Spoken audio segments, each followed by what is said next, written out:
Endometriosis, जिसका नाम सुनते ही आप घबरा जाते हैं कि क्या हो गया, क्या मैं कभी माँ बन पाऊंगी, क्या ये प्रॉब्लम ठीक हो पाएगी, क्या पूरा का पूरा यूट्रस ही निकालना पड़ेगा या सर्जरी के बिना ये ठीक होगा, मैं होम्योपैथी जाऊँ, आयुर्वेदा जाऊँ, एलोपैथी जाऊँ, मैं क्या करूँ, ये तो बहुत खतरनाक बीमारी होती है। तो नमस्कार, मैं डॉक्टर मेघा समदोष आयुर्वेदा से वुमेन फर्टिलिटी एक्सपर्ट। आपके सारे मिथ्स को आज हम दूर करेंगे। तो एंडोमेट्रियोसिस होता क्या है? फर्स्ट ऑफ ऑल, आपके यूट्रस यानी आपके गर्भाशय की सबसे अंदर की एक लेयर होती है जिसको एंडोमेट्रियम कहा जाता है।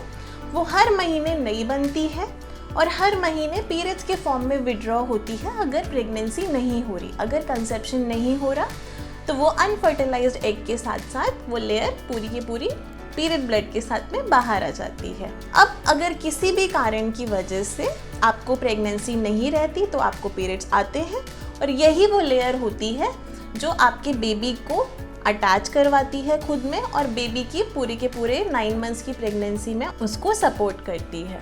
तो एंडोमेट्रियम बहुत ही महत्वपूर्ण आपकी एक लेयर होती है यूट्रस की। कई कारण होते हैं इसके। फर्स्ट ऑफ ऑल, इसका एक दिन में इजाद होना पॉसिबल नहीं है। बहुत लंबे टाइम से अगर आपको पीरियड में बहुत ज़्यादा हेवी पेन है और आप हर महीने उसको सप्रेस करने के लिए पेन किलर्स ले रहे हैं, तो ओवर द टाइम क्या होता है, आपका जो रक्त का बहाव है वो नीचे के डायरेक्शन में जाने की बजाय ऊपर के डायरेक्शन में जाने लगता है और ये एंडोमेट्रियम नाम की लेयर अपनी जगह से मिसप्लेस होके किसी और डायरेक्शन में चली जाती है।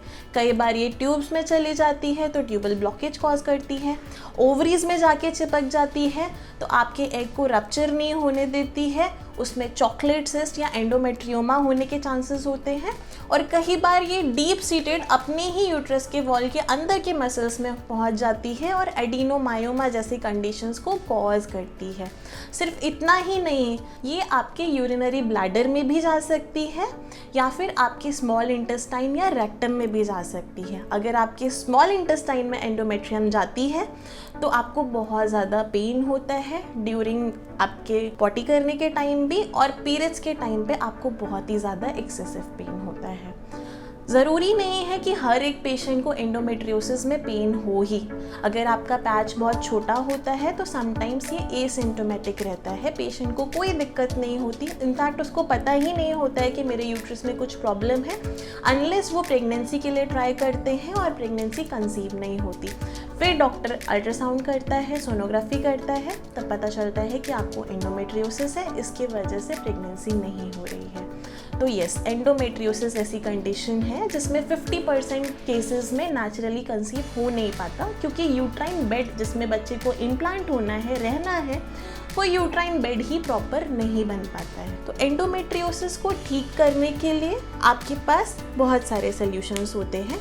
आप सर्जिकल मेथड भी अपना सकते हो जिसे यूट्राइन आर्टरी एम्बोलिज्म बोलते हैं। उसमें आपके जो टिश्यूज़ होते हैं उसकी ब्लड सप्लाई को रोक दिया जाता है जो फर्दर ग्रो ना करे।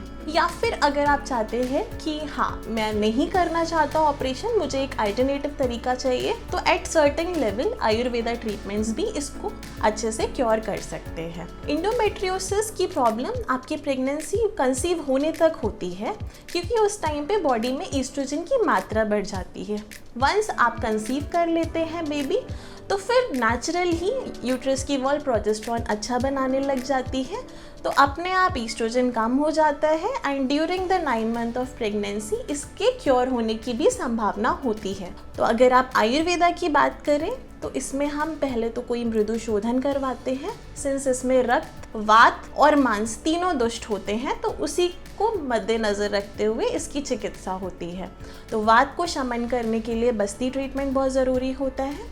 पित्त को शमन करने के लिए हम बृहत या फिर मृदु विरेचन करवाते हैं, उसके साथ साथ में रक्त का भी शोधन हो जाता है और फिर उसके बाद उसको लेवल पे लाने के लिए उत्तर बस्ती किया जाता है, जो कि फल सर्पी की हेल्प से करते हैं, जिससे कि आपकी लाइनिंग एक मेंटेन हो सके और आपका जो यूट्रस का वॉल है उसका जो डायमेंशन है वो नॉर्मलाइज हो सके, बच्चे को इम्प्लांटेशन में दिक्कत ना आए। लेकिन अगर आपको एडिनोमायोमा हुआ है तो अप टू ग्रेड 1 या ग्रेड 2 तक हम कह सकेंगे कि आयुर्वेदा से ये क्योर हो सकता है। बट अगर आप स्टेज 3 या स्टेज 4 में हैं तो फिर आप आयुर्वेदा ट्रीटमेंट या होम्योपैथी ट्रीटमेंट में समय ना बर्बाद करें, आपके लिए सर्जिकल मेथड ही ज़्यादा अच्छा रहेगा।